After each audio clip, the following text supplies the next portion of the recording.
आखिर क्यों लड़की की लाश कब्र से बार बार गायब हो जाती है साथियों? आज हम आपके सामने एक ऐसी लड़की का किस्सा लेकर आए हैं जिसकी कब्र से उसकी लाश कुछ घंटों के बाद गायब हो गई। और उसकी कब्र में जब अजीब सा जानवरों को देखा गया तो क्या हुआ? आखिर ये लड़की ऐसा क्या गुनाह करती है कि उसकी लाश को ही कब्र से बाहर निकाल लिया गया? तो चलिए जानते हैं इस कहानी का पूरा सच। दोस्तों कहते हैं कि पुराने वक्त में एक ताजिर था जो बहुत अमीर और शहर का एक बड़ा व्यापारी था। उसके कई महल, गुलाम और बीवियां थी। उस ताजिर के अपने फलों के बगीचे थे जिनकी तिजारत वह दूर दूर तक करता था। उस ताजिर की एक ही बेटी थी जिसका नाम नुसरत था। ताजिर ने उसका नाम बड़े प्यार से रखा था क्योंकि अपनी शादी के कई सालों बाद वह लड़की पैदा हुई थी। ताजिर अपनी बेटी से बेहद मोहब्बत करता था। इसी कारण उसकी हर फरमाइश को पूरा करना वह अपना फर्ज समझता था। ताजिर की बीवी भी अपनी बेटी से बेइंतहा प्यार करती थी और दोनों की जान उसकी बेटी में बसती थी। यही वजह थी कि इतने लाड़ प्यार, ऐशो आराम और दौलत में पली बढ़ी नुसरत धीरे धीरे जिद्दी और घमंडी होती जा रही थी। अपने माता पिता के इस प्यार को देखकर उसमें एक अजीब सी अहंकार पैदा हो गई थी। नुसरत जब भी बाहर निकलती अपनी गर्दन गर्व और घमंड से ऊंची करके चलती। लोग उसे सख्त नापसंद करते थे क्योंकि नुसरत अक्सर किसी न किसी बात पर गुस्सा होकर राहगीरों को सजा देने से भी नहीं डरती थी। उसके साथ उसके मुलाजिमों का एक लश्कर होता था जो उसके आदेश का पालन करते थे। ताजिर अपनी बेटी को जान से भी ज्यादा अजीज मानता था। यही वजह थी कि जब भी नुसरत घर से बाहर निकलती उसके साथ कई रक्षक मौजूद होते थे। एक दिन इसी तरह नुसरत बाजार में जा रही थी। वह अक्सर अपनी सहेलियों के साथ बाजार का दौरा करती थी। आज भी वह अपने मुलाजिमों के साथ बाजार घूमने गई थी। अचानक उसने अपने सामने एक बूढ़ा व्यक्ति दिखा जो उसकी तरफ देख रहा था। नुसरत को उसका यह अंदाज बहुत बुरा लगा क्योंकि वह बेहद हसीन थी और अपने हुस्न पर उसे बहुत नाज था।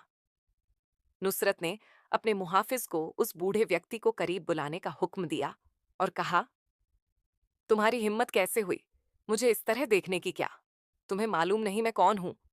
नुसरत के इस तरह कहने पर बूढ़ा व्यक्ति बोला, मुझे तो दिखाई भी नहीं देता, तो मैं तुम्हें कैसे देख सकता हूं बेटी? यकीनन तुम्हें कोई गलत फहमी हुई है। बूढ़े के मुंह से बेटी का लफ्ज सुनकर नुसरत का गुस्सा और बढ़ गया।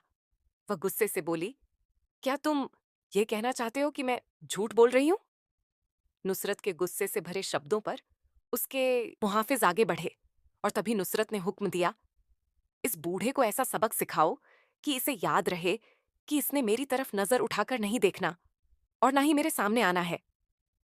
इतना कहकर नुसरत रोब और दबदबे के साथ आगे बढ़ गई जबकि मुहाफिज ने उस बूढ़े व्यक्ति को बुरी तरह पीटा। इतने में उस बूढ़े का बेटा वहां आ गया। उसने अपने पिता की यह हालत देखी और मुहाफिज से उलझ गया। उसने कहा, आखिर तुम मेरे बाप को क्यों मार रहे हो? क्या तुम्हें अंदाजा नहीं कि वह गरीब और अंधा है? बूढ़े के बेटे, जिसका नाम समीर था, उसकी बात सुनकर मुहाफिज ने कहा, हम तो हुक्म के गुलाम हैं। हमें नुसरत ने यह हुक्म दिया था और हम इसकी बात नहीं टाल सकते। समीर ने पूछा, यह नुसरत कौन है? क्या यह वही लड़की है जो बहुत मगरूर और घमंडी है और जिसे अपने हुस्न पर नाज है, जिसने शहर के हर दूसरे शख्स का जीना हराम कर रखा है? मुहाफिज ने जवाब दिया, हाँ, ये वही है।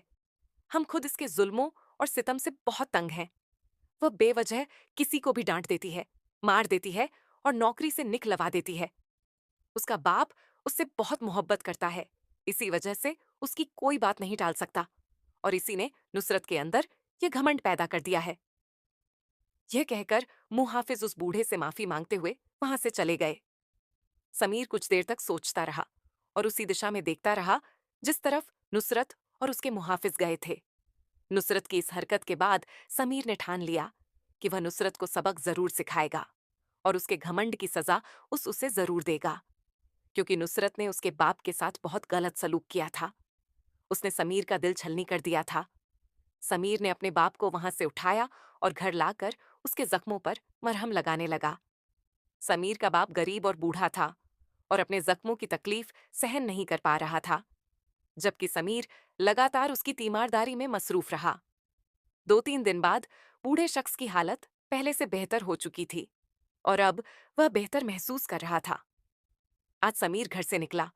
उसने सोच रखा था कि नुसरत के साथ उसे क्या करना है। समीर अपने घर से निकलकर सीधा नुसरत के महल में जा पहुंचा। उस वक्त शाम का अंधेरा फैलना शुरू हो चुका था और महल में कहीं कहीं मशालें जल रही थी। समीर इधर उधर देखता हुआ सीधा नुसरत के कमरे की तरफ बढ़ गया। उस कमरे में जरूरत की हर चीज मौजूद थी और ऐसी शानो शौकत और कीमती नायाब चीजें वहां थीं, जिन्हें देखकर समीर हैरान रह गया। उस वक्त नुसरत अपने बिस्तर पर आराम कर रही थी, लेकिन वह अभी जाग रही थी। समीर पर्दे के पीछे छिपकर उसे देखने लगा। नुसरत ने पिंक कलर का लिबास पहन रखा था और वह बेहद खूबसूरत लग रही थी। समीर उसे देखता ही रह गया, लेकिन फिर जब उसे अपना मकसद याद आया तो वह आगे बढ़ा। तभी अचानक नुसरत को एक सांप ने काट लिया। समीर ने यह सब देखा और वहां से निकल गया। नुसरत के घर से निकलने के बाद समीर यूं ही बेमकसद सड़कों पर घूमता रहा और फिर रात को अपने घर लौट आया, जहां उसका बूढ़ा बाप उसका इंतजार कर रहा था। बाप ने फिक्र से पूछा, तुम कहाँ चले गए थे? तुम्हें पता भी है मैं तुम्हारी फिक्र करता हूं। अपने बूढ़े बाप की यह बात सुनकर समीर शर्मिंदा हो गया और कहने लगा, बाबा जान, बस यूं ही शहर में घूम रहा था। माफी चाहता हूं, आइंदा ख्याल रखूंगा।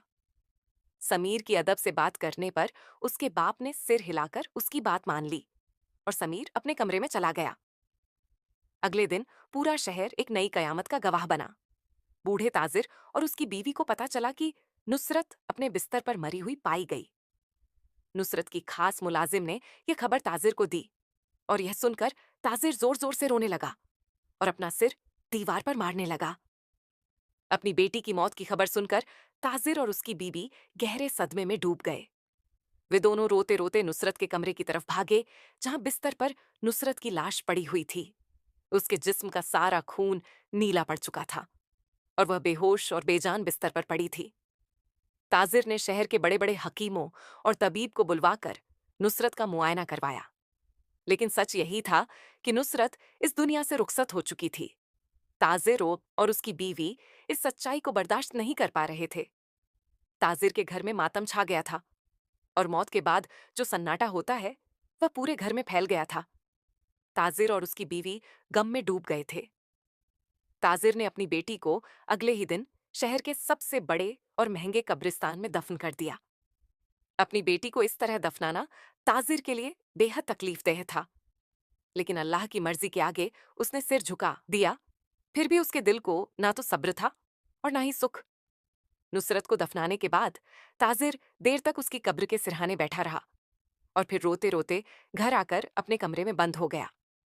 नुसरत उसकी इकलौती संतान थी और अब वह मिट्टी के नीचे जा चुकी थी। वह रात ताजिर पर बहुत भारी थी, लेकिन किसी को नहीं पता था कि अगली सुबह कौन सी नई कयामत लेकर आएगी। अगली सुबह जब ताजिर अपने कमरे में ही था, सारी रात जागने के कारण उसका सिर बहुत तेज दर्द कर रहा था और दिल गम से भरा हुआ था।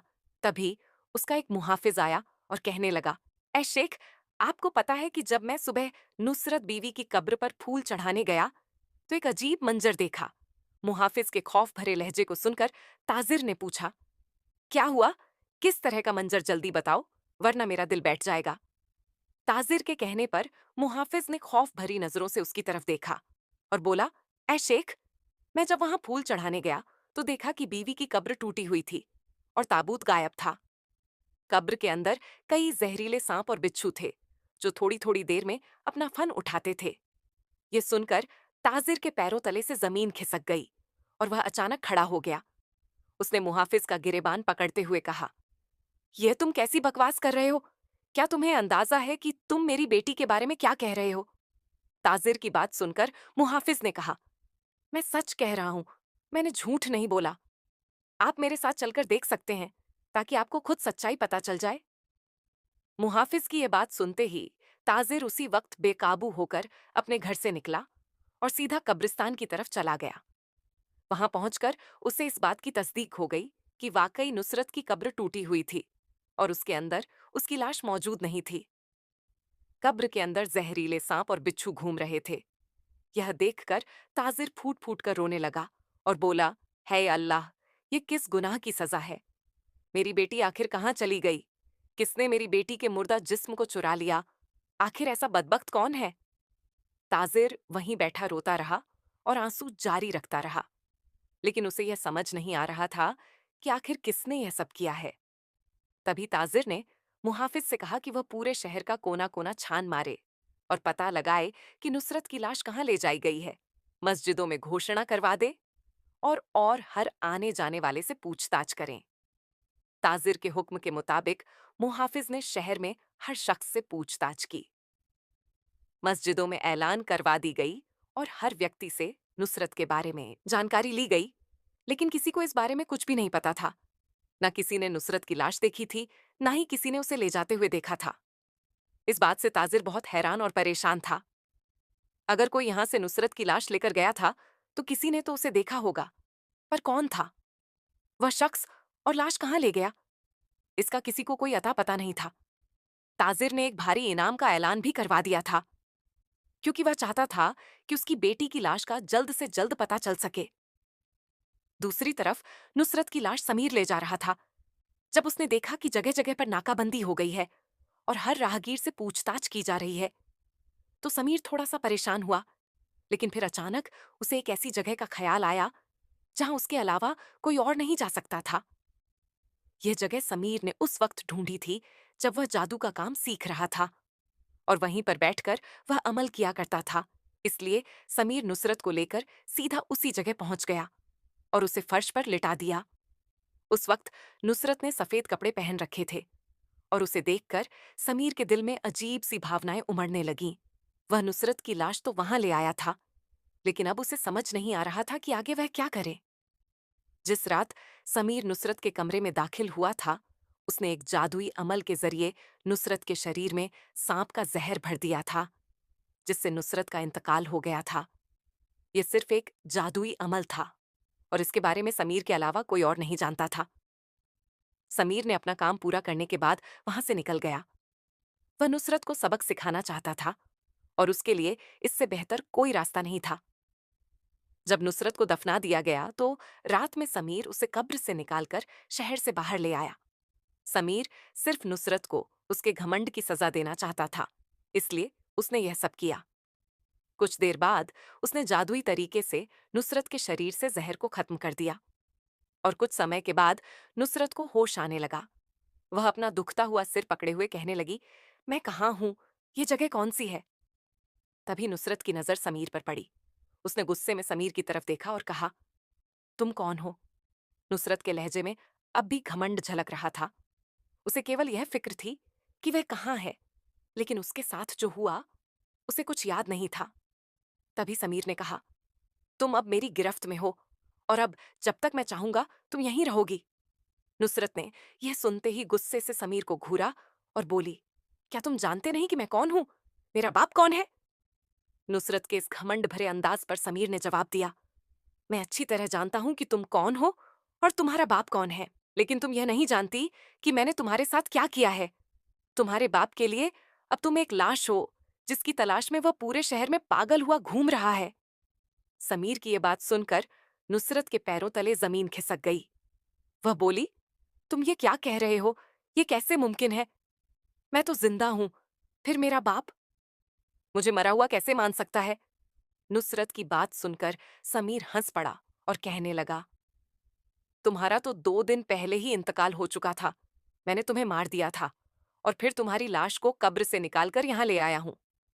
ये सब कुछ एक जादुई अमल के जरिए मुमकिन हुआ। तुम नहीं जानती कि मैंने तुम्हें जादुई जहर के असर से कैसे मार दिया और फिर तुम्हारी लाश को यहां लेकर आया। अब मैंने तुम्हें दोबारा से जिंदा कर दिया है। समीर की यह बात सुनकर नुसरत हैरानी से उसकी तरफ देखती रही और बोली, तुम ऐसा नहीं कर सकते। मैं कैसे मर सकती हूँ? मैं तो अभी जवान हूँ और जिंदा रहना चाहती हूँ। तुम्हारे साथ यकीनन कुछ गड़बड़ है, तुम झूठ बोल रहे हो। नुसरत ने समीर की बात पर इनकार कर दिया और बिल्कुल भी उसकी बात का यकीन नहीं किया। जबकि समीर सच कह रहा था, ये बात नुसरत नहीं जानती थी। तब नुसरत समीर से कहने लगी, तुम्हें मेरे साथ ये सब करने का हक किसने दिया? आखिर तुम होते कौन हो? मुझे इस तरह मारने, फिर जिंदा करने और अपनी कैद में रखने वाले मुझे छोड़ दो।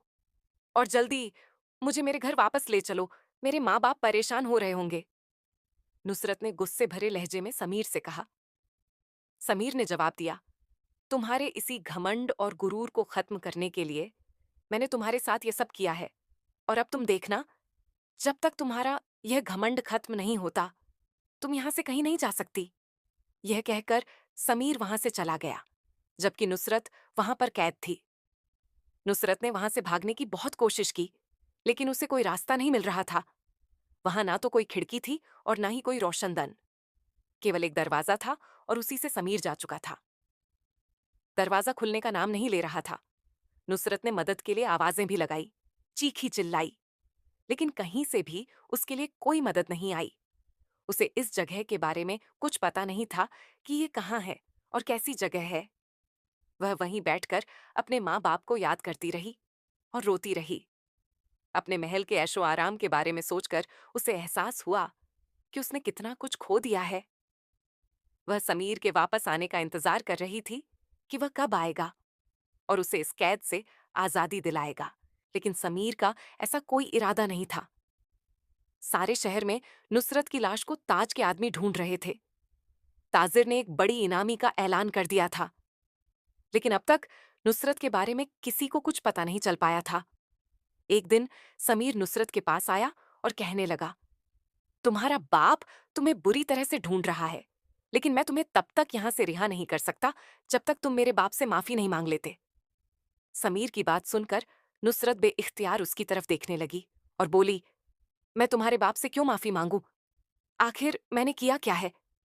नुसरत तंग आकर बोली, और समीर कहने लगा, यही तो तुम्हारा घमंड और गुरूर है। तुम्हारे इसी रवैये की वजह से मेरे बाप को तुमने बेवजह सजा दी और अपने मुहाफिज से उसे मार खिलाया। मेरे बाप को उस दर्द और पीड़ा में कई दिनों तक रहना पड़ा। इसीलिए तुम्हें मेरे बाप से माफी मांगनी होगी, वरना तुम सारी जिंदगी यहाँ कैद रहोगी। किसी को भी तुम्हारे बारे में कुछ पता नहीं चल सकेगा, क्योंकि अब तुम जान चुकी हो कि मैं कौन हूं और क्या कर सकता हूं। समीर की इस बात पर नुसरत की रीढ़ की हड्डी में सिहरन दौड़ गई और वह चुपचाप उसे देखती रही।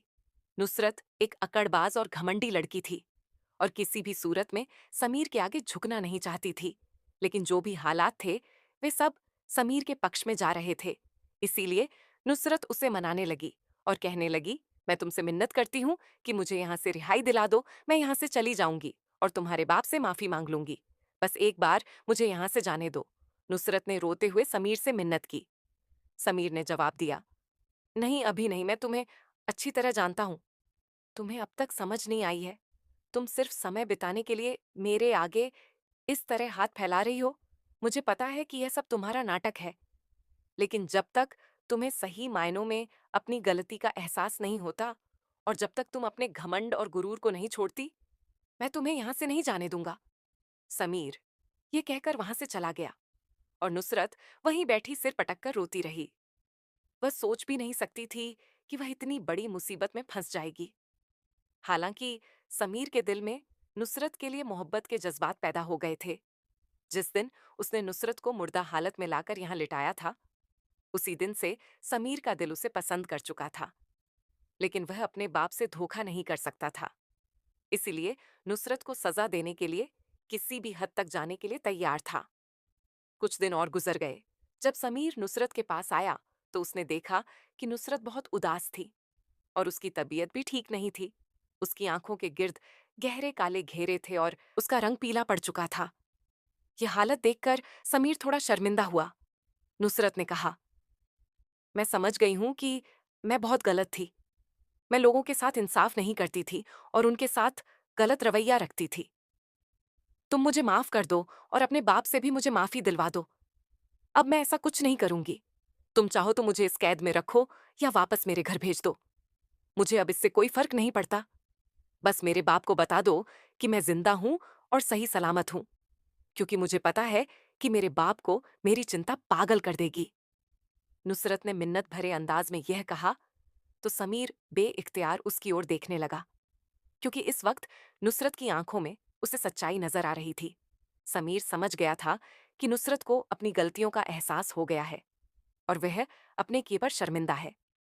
तभी समीर ने कहा, ठीक है, तुम अपनी तैयारी करो, मैं तुम्हें तुम्हारे घर छोड़ने चलूंगा। समीर के यह कहने की देर थी कि नुसरत ने हैरत से उसकी ओर देखा, जबकि समीर बाहर खड़ा होकर उसका इंतजार करने लगा। महीनों बाद नुसरत ने खुले आसमान का चेहरा देखा और ताजी हवा को महसूस किया। बेइख्तियार वह रोने लगी और अल्लाह का शुक्र अदा करने लगी कि वह जिंदा है और इन चीजों को फिर से महसूस कर सकती है। समीर ने खामोशी से उसे अपने घोड़े पर बिठाया और पूरे रास्ते चुपचाप उसे लेकर उसके घर की ओर चल पड़ा। रास्ते भर समीर ने कोई बात नहीं की। जब वे उसके घर के बाहर पहुंचे तो समीर ने कहा, मैंने तुम्हारा घमंड तोड़ने के लिए तुम्हें यह सजा दी थी, लेकिन मुझे नहीं पता था कि तुम मेरे दिल में इतनी जगह बना लोगी कि अब तुम्हारे बगैर रहना मेरे लिए मुमकिन नहीं होगा। तो मेरी मोहब्बत को कबूल करना। यह कहकर समीर ने अपने घोड़े को आगे बढ़ा दिया, जबकि नुसरत वहीं खड़ी होकर उस दिशा में देखती रही जिधर समीर जा चुका था। समीर एक अच्छा, खूबसूरत और नेक दिल नौजवान था। अगर नुसरत इतनी घमंडी ना होती तो शायद पहले ही वह समीर के लिए गहरे जज्बात महसूस कर पाती। लेकिन अब समीर के इजहार ए मोहब्बत के बाद नुसरत के दिल में भी समीर के लिए कुछ बदल चुका था। जब वह महल में दाखिल हुई तो सब लोग उसे देखकर हैरान रह गए। किसी को भी उसके जिंदा होने पर यकीन नहीं आ रहा था, क्योंकि ताजिर ने खुद उसे अपने हाथों से दफनाया था। ताजिर को जब नुसरत के आने की खबर मिली तो वह पागलों की तरह अपने कमरे से बाहर भागा और उसकी बीवी भी उसके पीछे पीछे दौड़ी। दोनों मियाँ बीबी ने जब नुसरत को अपने सामने देखा तो बेसुध होकर सजदे में गिर गए। ताजिर रोते हुए अपनी बेटी को गले लगाकर जोर जोर से रोने लगा और कहने लगा, मेरी बच्ची, मेरी नुसरत, तुम वापस आ गई हो, ये मेरे लिए बहुत बड़ी खुशी है। ताजिर की यह बात सुनकर नुसरत भी रोने लगी। अपने आंसू पोंछते हुए नुसरत ने कहा, जी अब्बा जान, ये सब आपकी मोहब्बत की वजह से ही हुआ है। नुसरत ने संक्षेप में अपने साथ बीते हादसे के बारे में ताजिर को बताया, लेकिन उसने समीर के बारे में कुछ भी गलत नहीं कहा। अब उसके दिल में समीर के लिए गहरे जज्बात पैदा हो चुके थे और उसने ताजिर को यही बताया कि समीर ने उसकी मदद की और उसे ढूंढने में कामयाब हुआ। ताजिर समीर से मिलना चाहता था और उसे बड़े इनाम और इज्जत से नवाजना चाहता था। इसीलिए उसने अपने मुहाफिज को भेजकर समीर को बुलवाया। समीर को लगा कि शायद नुसरत ने उसकी शिकायत कर दी है और अब ताजिर उसे सजा देना चाहता है। लेकिन जब वह ताजिर के घर आया तो ताजिर ने बेइख्तियार उसे गले लगाकर उसका माथा चूमा और कीमती हीरे जवाहरात से उसे नवाजा। नुसरत ने ताजिर के सामने अपनी ख्वाहिश रखी और कहा, मैं समीर से निकाह करना चाहती हूँ, क्योंकि जिस तरह समीर ने मेरी हिफाजत की, मैं चाहती हूँ कि वह सारी जिंदगी इसी तरह मेरा ख्याल रखे। नुसरत की इस बात पर किसी को कोई एतराज नहीं था। ताजिर भी समीर को पहली नजर में ही परख चुका था, क्योंकि समीर की बुलंद किस्मत उसके चेहरे पर साफ दिखाई दे रही थी। इसी वजह से ताजिर ने उन दोनों का निकाह तय कर दिया और चंद दिनों में ही उनका निकाह हो गया। वह दोनों एक दूसरे के साथ बेहद खुश और संतुष्ट जीवन बिताने लगे। उम्मीद है कि आपको यह कहानी पसंद आई होगी।